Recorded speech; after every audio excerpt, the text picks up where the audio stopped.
राजा जनक जी के धिया है जनम लेली लागथी सूरुज क जोत हे सुपति खेलैते कहलनि धिया हे सिया धिया कहे दिया बाबा मोर बिया हे एत बचन जब सुनलनि जनक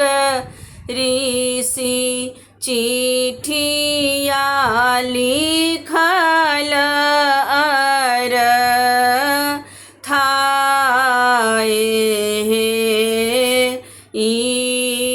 चिठिया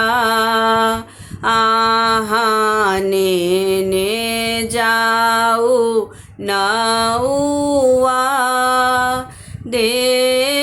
देवनी राजा दशरथ हे एक दिस गेल नौआ दोसर दिस गेल देखल इनार पानी हार हे हम पूछै छी पानी हार अहाँ सँ राजा दशरथ के दलान हे पूरब पश्चिम रूपवन इजोरिया सोनमा के लागल के बार हे सोनमा के चौकी चढ़ी बैसल राजा दशरथ झुकी सब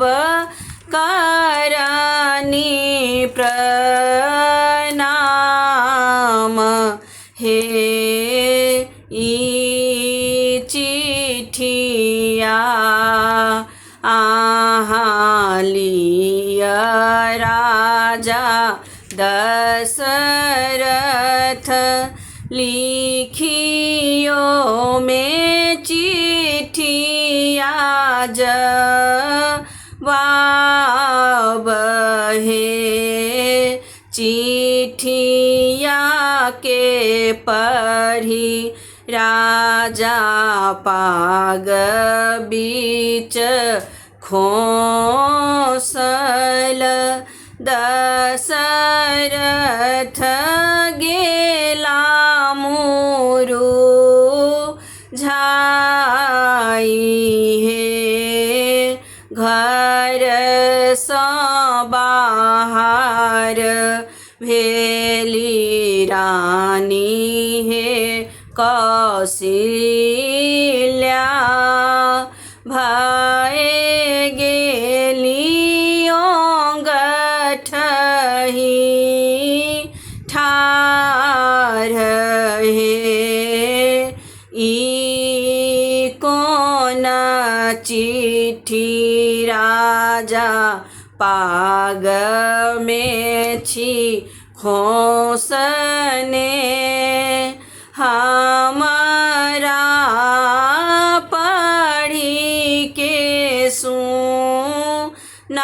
सुनाऊ हे कि हम पढ़ू आ सुनाऊ हे कौशल्या चिट्ठिया पढ़ल नहीं जाए हे 12 बरख केर राम दुलरुआ सियाजी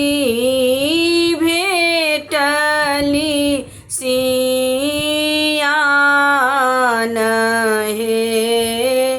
कोना बोराए गेलो आहा राजा दशरथ के हरि लेलक ज्ञान